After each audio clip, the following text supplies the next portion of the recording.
Hola mis hermanos y amigos de esta comunidad de Link y a través de esta onda de la Link Television Community Television. Bienvenidos a un programa más de Pregoneros del Maná en este canal de televisión. Reciban un saludo muy especial de parte de su hermano y su amigo Víctor Sánchez. Hoy estamos aquí con el único propósito de alabar y engrandecer el nombre de Dios. Le traemos un estudio que puede ser que este estudio yo tenga que darlo por 7 o 5 capítulos, porque es un estudio que tiene mucho que decir. Vamos a continuar, esta es la segunda parte de un juicio injusto, basado en su base bíblica en Mateo 26 del 57 del 57 al 66, y queremos explicarle por qué yo dije un juicio injusto.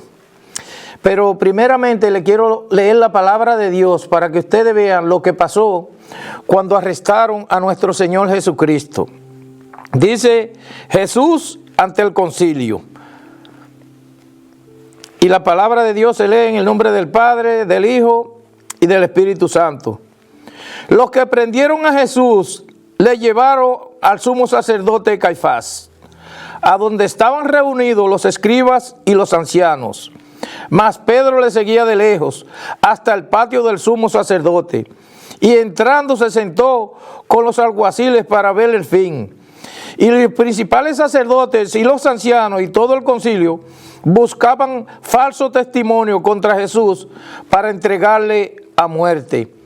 Y no lo hallaron, aunque muchos testigos falsos se presentaron, pero en el fin vinieron 2 testigos falsos que dijeron: este dijo, puedo derribar el templo de Dios en 3 días y edificarlo.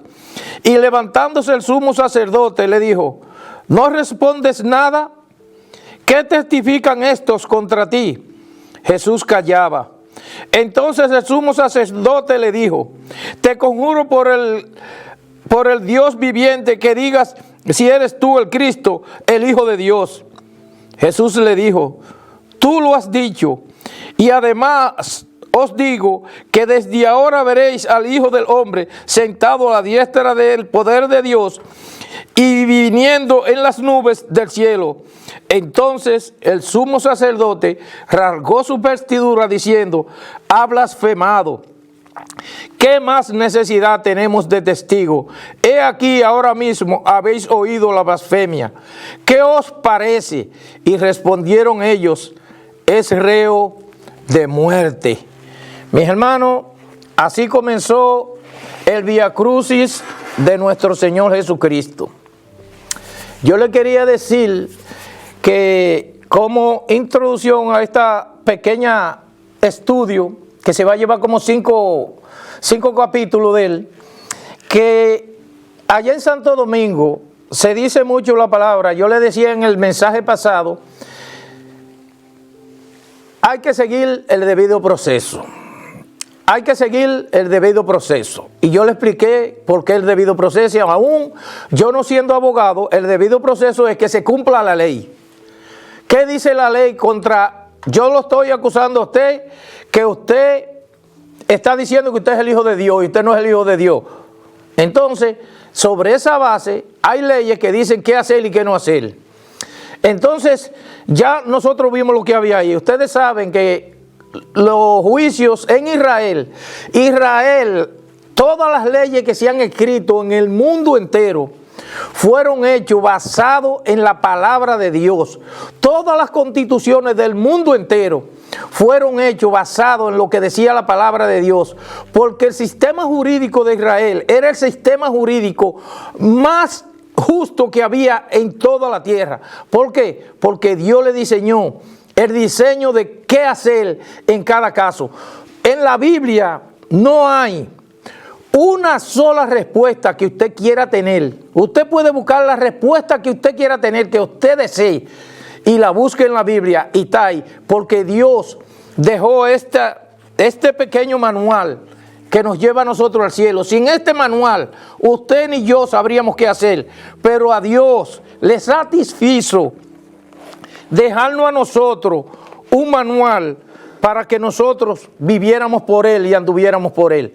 Entonces Dios creó leyes para que el hombre hiciera lo justo delante de Él. No es que nosotros vamos a juzgar a una persona y lo vamos a juzgar hay veces que nosotros creamos unos estatutos en nuestras iglesias y queremos juzgar a un hermano basado en lo que dicen los estatutos y menospreciar lo que dice la palabra de Dios.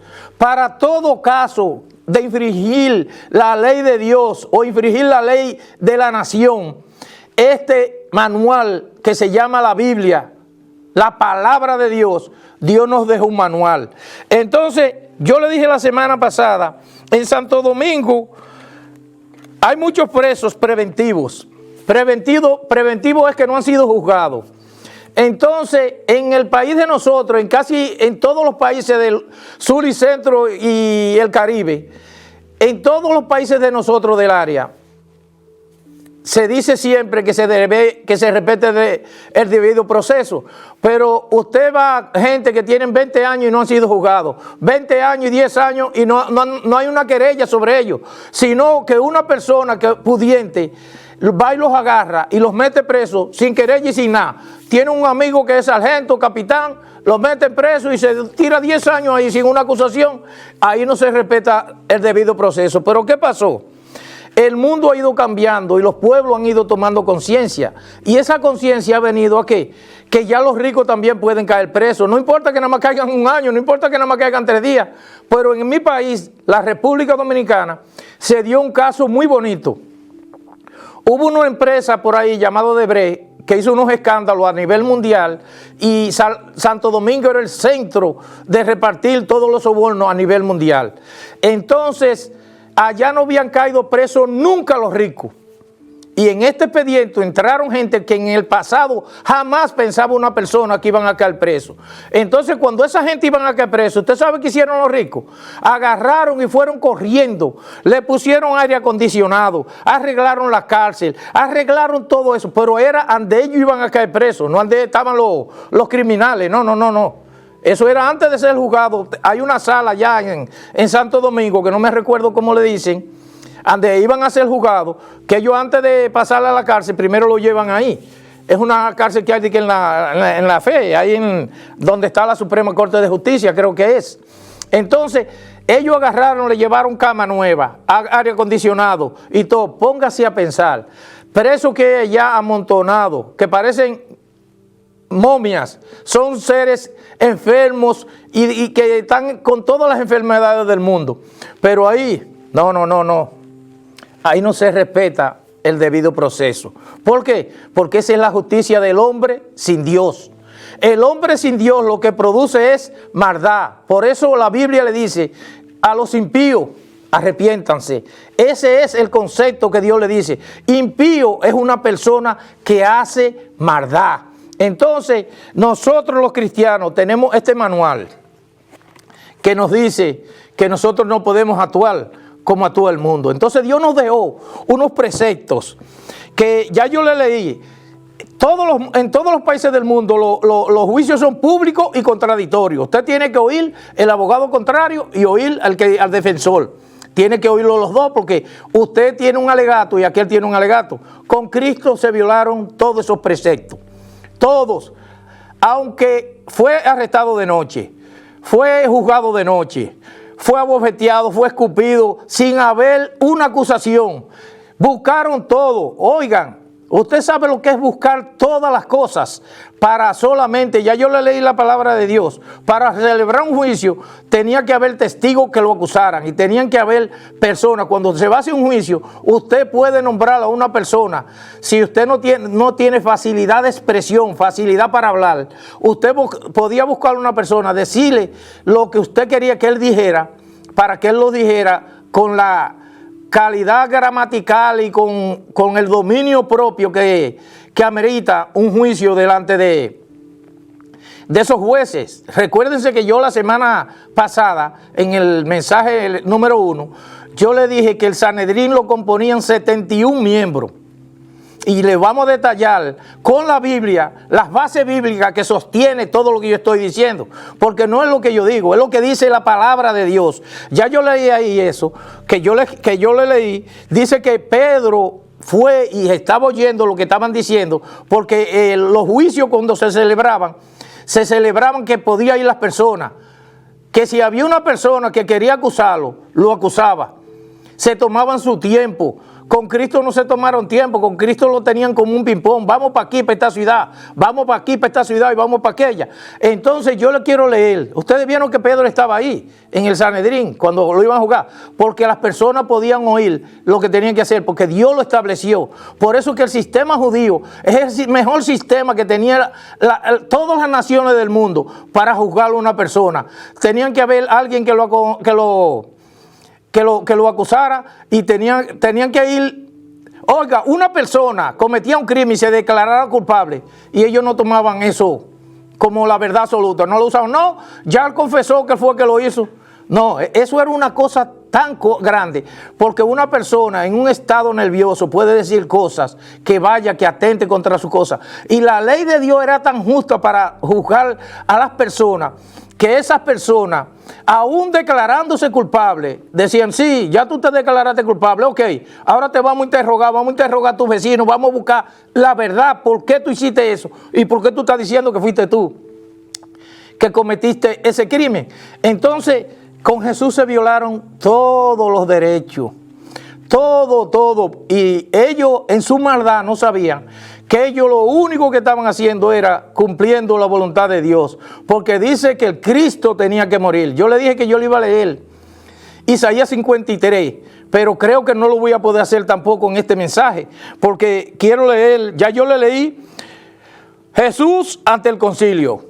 Yo no le leí, Jesús fue arrestado. Oiga lo que dicen cuando Jesús fue arrestado. Mientras todavía hablaba, vino Judas, uno de los 12, y con él mucha gente, con espadas y palos, de parte de los principales sacerdotes y de los ancianos del pueblo.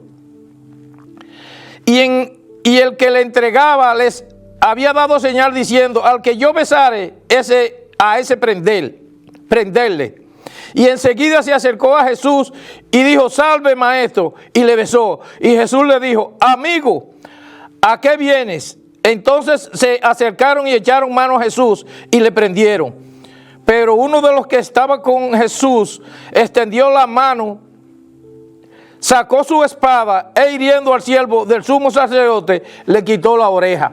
Entonces pónganse a ver, ese testigo falso que le pagaron para que fuera Judas, para que fuera a acusar a nuestro Señor Jesucristo, porque el hombre, cuando no es transformado por el poder de la palabra de Dios, cuando el hombre no tiene en cuenta que cuando usted está hablando con Dios, usted póngase a pensar, el Hijo de Dios, ese hombre estuvo con él 3 años y medio oyendo la palabra de Dios, y ese corazón se endureció de una forma tan dura que era un hombre amante. Mire, mi hermano, el dinero. Usted ve todos esos jueces corruptos que hay en el mundo por dinero, que venden una sentencia, que no tienen en cuenta a Dios. Mire, mi hermano, eso es una cosa bochornosa.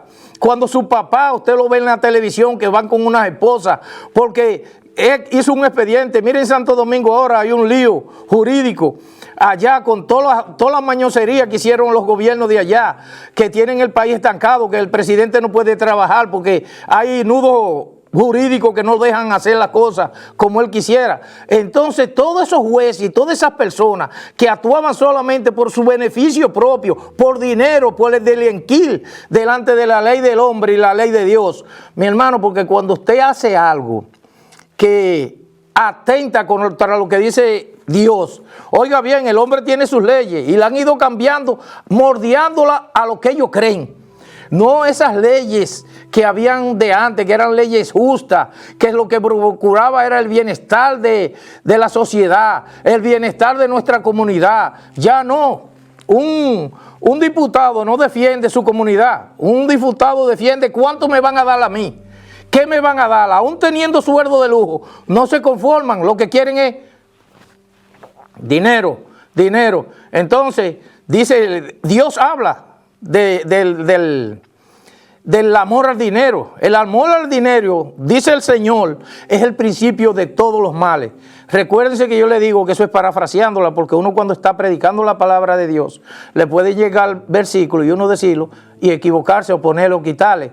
Entonces yo le digo, eso es parafraseando la palabra de Dios.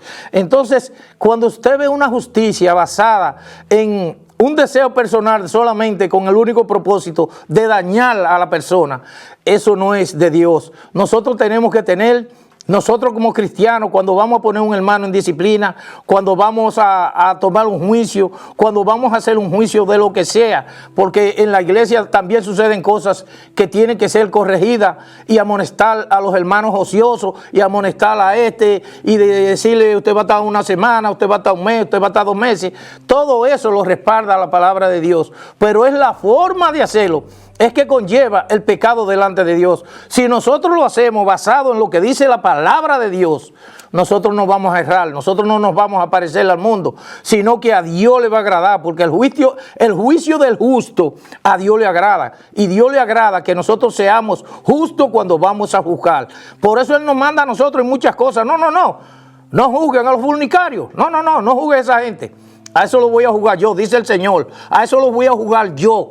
A los fornicarios, a los ladrones, los que no van a entrar al cielo, a toda esa gente que se tiran con varones. Toda esa gente, déjenlo tranquilo. Predíquenle la palabra de Dios para ver si el Espíritu Santo lo convence de pecado y pueden confesar a Cristo como su único y suficiente Salvador. O sea, la justicia de Dios está establecida en lo que Él ya estableció. Que el hombre quiera modificar todas esas leyes, que quiera apartarse del camino de la verdad, eso es otra cosa. Pero nosotros, los cristianos, tenemos que vivir a la luz, no de las leyes que produce un país. Tenemos que respetarlas si no viola la Constitución de Dios. Si viola la Constitución de Dios, nosotros no podemos acatar, porque la palabra de Dios está por encima de todo raciocinio humano. No es lo mismo cuando usted le manda un poema bien bonito que dice buenos días, Dios te bendiga,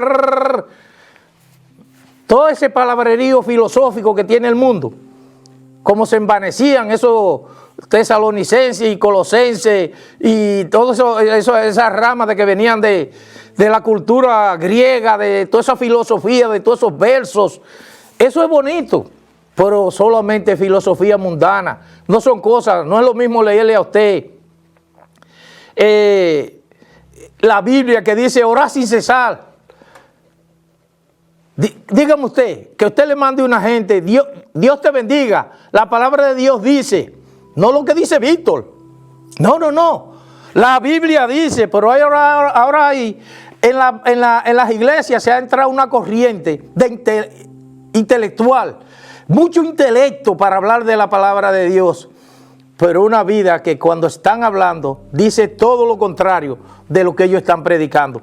Entonces, la iglesia de ahora, la iglesia de ahora, la iglesia antigua, usted se pone a mirar a la luz de lo que dice la palabra, y tenemos que volver a los caminos del Señor. Tenemos que volver a la senda antigua.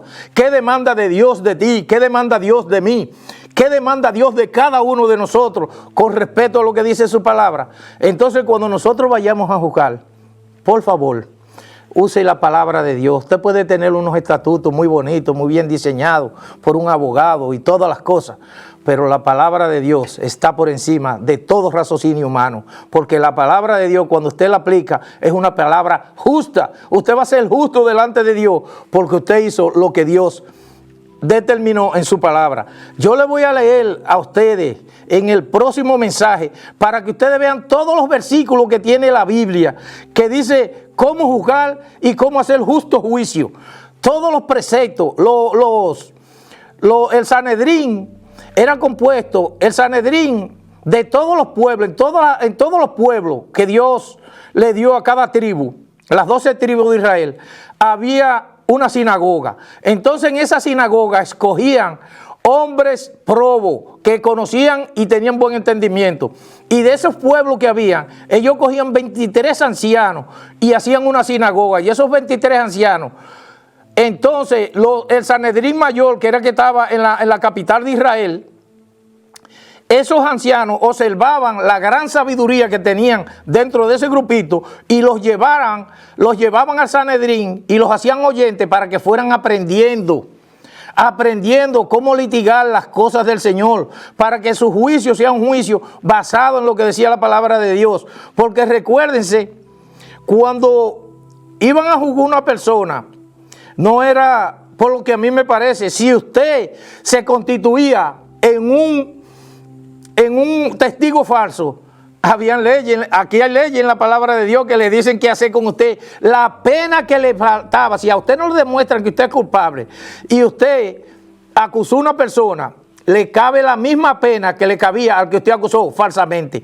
Entonces, y oiga la ley judía como era. Usted cuando acusaba a una persona y declaraba que esa persona era culpable por esto y por esto, a usted lo agarraban y lo escogían a usted para que fuera a apedrear. Usted era de los primeros que tenía que ir a apedrear a esa persona. Cuando usted va a apedrear a una persona, si esa persona en el transcurso del juicio se determinaba que usted había acusado a esa gente falsamente y esa persona fue muerta porque usted hizo un testimonio falso, ¿usted sabe de qué lo acusaban a usted? De perjurio y de crimen. Porque usted era de los primeros que tenía que ir a tirar la piedra. ¿Ustedes se recuerdan la enseñanza que dio nuestro Señor Jesucristo cuando le llevaron la mujer que estaba en adulterio? Jesucristo conocía la palabra de Dios. Nosotros a veces, por no escudriñar la palabra de Dios, no entendimos. A veces no entendemos lo que decía la palabra de Dios cuando Cristo le dijo, el que esté libre de pecado que tire la primera piedra. ¿Ustedes saben por qué? Porque la ley judía establecía el canon, la forma de hacer las cosas. Entonces ellos sabían que como ustedes lo están acusando, ok, si ustedes no hacen lo que ella estaba haciendo, si ustedes no son copartícipes, si ustedes no han practicado ese pecado que ella estaban haciendo, si ustedes no iban y se enredaban con prostitutas, si ustedes no iban y se enredaban con mujeres que no eran sus esposas, entonces como ustedes están libres de pecado, que tiren la primera piedra. Entonces si ellos le tiraban la primera piedra a esa señora que estaba ahí acusada de adulterio, que recuérdense que eran los dos, cuando encontraban a una persona en adulterio, tenían que ir los dos. Pero ¿qué pasa? Ahí nada más llevaron a la mujer. Entonces era para probar a Jesús, para demostrarle a Jesús que él no era el Hijo de Dios. Pero el Hijo de Dios es Dios, 100% Dios y 100% hombre. Entonces, usted ve todas las tramas que venían ya haciéndole los enemigos de Cristo, los que por todos los siglos de los siglos han sido enemigos de Cristo. Entonces, yo le voy a ir detallando los versículos bíblicos uno por uno. Ustedes vieron ya cuando arrestaron a Jesús lo que pasó. Ustedes vieron cuando lo llevaron ante el concilio. Ahora yo le voy a llevar a una de las partes que dice, Pilatos interroga a Jesús. Dice en Mateo 27:11, Jesús pues estaba de pie delante del gobernador y éste le preguntó diciendo, ¿eres tú el rey de los judíos? Y Jesús le dijo, tú lo dices. ¡Ay, gloria a Dios! Alabado sea tu nombre. Y siendo acusado por los principales sacerdotes y por los ancianos, nada respondió. Mi hermano, oigan bien, no fue solamente, miren la sabiduría del Hijo de Dios. Tú eres el Hijo de Dios. Tú lo dices. Entonces, Cristo le estaba diciendo, eso que tú dijiste es verdad, yo soy el Hijo de Dios, dice el Señor. Entonces, cuando ustedes ven que están acusando a una persona y no encuentran, todos los testigos que llevaron eran encontrados faltos, tenían credibilidad, eran hombres de un testimonio que no era muy bonito. Entonces, nosotros no podemos cometer esos errores que comete el hombre sin Dios. Porque todo eso, yo le estoy diciendo, esto lo voy a estar yo diciendo hasta que Cristo venga. El hombre sin Dios no produce nada bueno, porque es un corazón de piedra. Cuando usted no conoce a Cristo, usted lo que tiene es un corazón de piedra. Y ese corazón de piedra no es sensible. Usted ve haciendo una maldad y usted pasa y hay una persona tirada en el suelo muriéndose que lo chocó un carro. Y usted sigue como que eso no es nada, ese no es familia mía, eso no es nada mía. Mi hermano, eso no es así. Léase la palabra del Señor que ayudó al Señor que lo había sido asaltado. Y él fue y lo socorrió. No me recuerdo cómo se llama esa parábola ahora. Entonces, el deber de todo cristiano es ayudar a la persona. Si Dios le pone en una posición que usted ve a alguna persona con una necesidad, es el deber de todo hombre cristiano ayudar a esa persona. Es un deber y una responsabilidad delante de Dios de usted ayudar a una persona que está en necesidad. Eso es lo que nos manda Dios. Entonces, vamos a comenzar a entrar en materia en función de todas las cosas que hizo nuestro Señor Jesucristo. Yo le voy a decir, ya yo le leí parte de esto. En el próximo mensaje, la parte 3, le voy a leer parte de los versículos bíblicos que sustentan todos los errores que se cometieron de parte de nuestro Señor Jesucristo. Mi nombre es Víctor Sánchez. Gracias por escucharme. Yo pertenezco aquí a una iglesia maravillosa aquí en la comunidad de Lin, que se llama Luz y Vida. Estamos ahí en la 150 de la South Commerce. Por favor, nosotros tenemos culto los miércoles a las 7:30 y los domingos a las 10 de la mañana con su escuela dominical. Vaya a compartir con nosotros ahí, lo invitamos, va a tener una acogida, usted no tiene que pagar. La entrada es gratis y va a ser edificado con la palabra de Dios. Dios me los bendiga, Dios me los guarde y Dios me los bendiga. Nos vemos en la próxima.